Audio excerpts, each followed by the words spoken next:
Hello kan sung mi te ho tuni ko phat hen thusim chomcha khat na sei kin mi te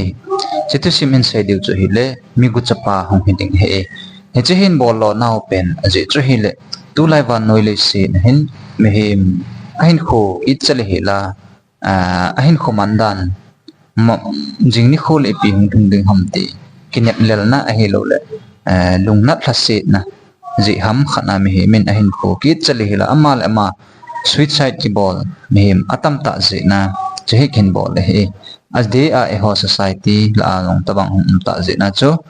tabang nei hin vai thun ta ze wa cho po na nei ta he chi tu sim he to adam lai chingin ena ngai te te diwa hum ki dei sa ze na cho kin ball he khaile tu sim chu ana ngai pan taw te masang lai pe khan hin lengam khat he ano me na hi che lengam vai pa pang leng pa hi lung set nei lo mi khat hi them khat bol hil to hil nei ho jong chu aji apol i ma khul chen chen lovin ana that that jitan hi ni khat hi gucha khat athil gu pe ta hin mando ta win hi chuin leng pa ko ma hin kai lu nun a hi le leng pan khai li ding tin thupi anei pai ta hi khai li ding tu ti thupi aza pha nen guchapu akam bem bemen ha ha ha tin ha nui nui jin ahung nai ta ahung nui ta hi guchapu ha ta anui chu leng pan aven alung adong the ta hi aji chu midang ho khaili ding ti thupi aza ji ting leo alung akham ji win akap ji win ngai dam thu min leng pa anga abo ji ubin hi ai le cha leng pan itidana ama hi lungna thasi lowa hite a he kipa ta nu jing hitam tin alung atong the ta hi athi ding ko na hitia ha ta nui ama hi ama sapen a hi tin nong alung atong the alung long che che jing ta hi chuin leng pan a hen sei pajin o mingol ibola tunia chutia ha ta nui na him na thi na ding thu katan ta chule em na het lo ham jing le ki ha ki khai li ding na hitai tin leng pan an sei tan hi mi ku chapan a hin don bunin leng pa ibola kanui ham aji hin sei nge aji chu hap ta khat masanga chen doi them pu khat ko ma hin kachin a hin le aman thil kidang ta khat e helin hi chu keiman koi sakol he jong le atha ka si ma kalen sa thi hi ama wang ke ka thi le doi them pu jong thiding a hitai lengpan nel pe thim ta hin ta san lel thim ta hin hen season chutia sakol ho nalen sa theding a hi le aphai ka sakol khu len ji na hila nalen sa the nge nge za hi le kangai dam ding chule hausat na kapi ding heche hausat na kapi chun nen kho a iti a gu cha la cha na bol nom na jong na hai mil sa ding giza hausat na chu hi ding a hi antin hi lengpan guchapan henge lengpa na sakol chu lenje kahila kalen sa the a hi ama wang kum khat phat ala ding a hi chuin lengpan a sei ki nin henge a phai na sei bangin kum khat phat pe ing kating kum khat sunga na len sa lo nge nge ya hi le ai lo le na len sa the lo nge nge je katha ding na hitai ati pe tan hi chuin mi guchapan henge lengpa ama wang ka nge nom khat a me hechu he le kum khat sunga kaji kacha te ne le cha ding he hen lang sil le chen ding hi jong le nei khan ding a hi aji chuken phata kana to na a kalung kapi theja na ka to na ding a hi ka to the na ding kati hi titan a hi chuin leng pa jong anom tan guchapu jong atha do tan a hi guchapu in agathun le aji acha te philong puma aka to amaw to anaka tu khatan hi chuin azinun azipa hin mu khanin alung adong the tan hi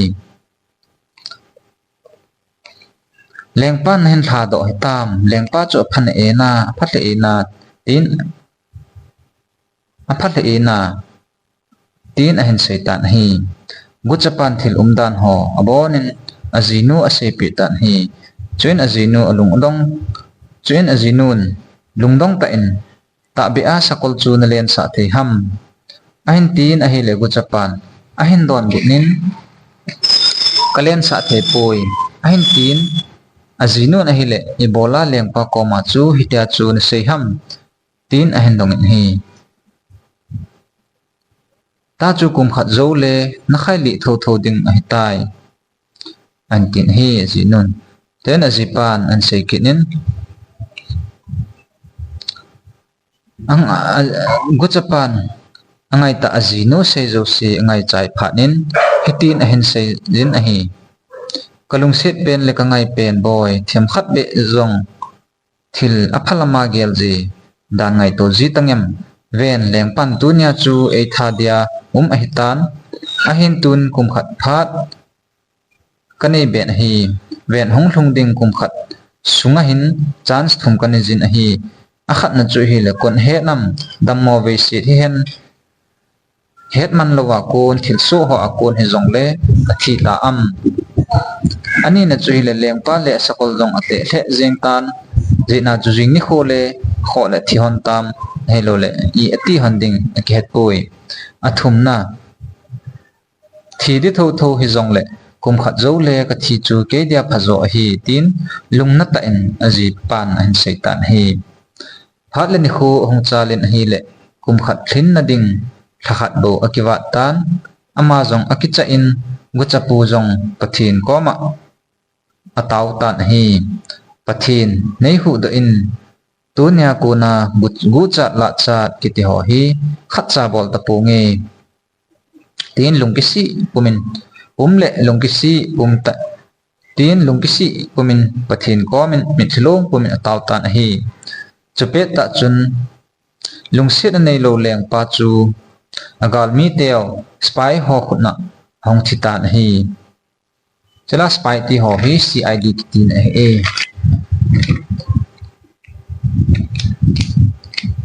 heje tu sima ko na khil na thei chu hi le nen khon give up ball hi in a khon ni gezin nekinep na chu tha so hi in aji chu koiman itabang hat hong thun ding na ki hapon hi jingni khole nangdinga ki pa ni jong hong thung the a hi ti kinep na lel I ma ne kinep lel na nei le hi la hin kho pui deu hi hong ki tem naw hi hecha thasima emu ma bangun jingni kho kinep lel kinep na ding lo pa me ko chapu hin kho chu ve lo hen pathin ko ma kisi ngai da mathumin ama bang pathin angai dam tan hin kho nom ten aji chate tamang ta ve na hi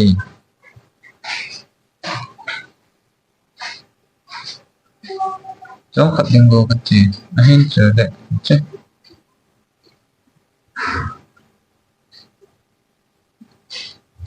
so bite heje ni kho phalo a hi lo le lungim lunghem lungdon na ho hi jing ni kho le mangding a hitan je hin lungtha lungneo ki ho hi pai thau ji nga jen hi kinep na chu tha so in thilpha bolin in kho mang jingin aji chu I pathin hi hingjing pathin di ta hi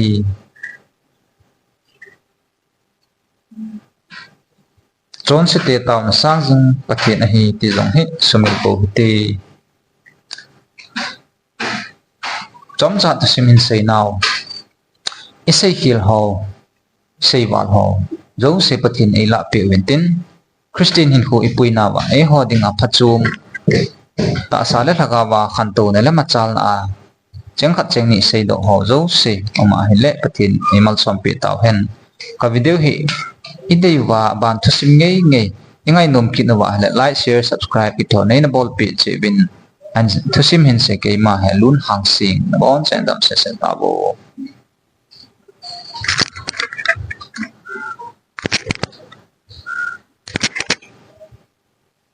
do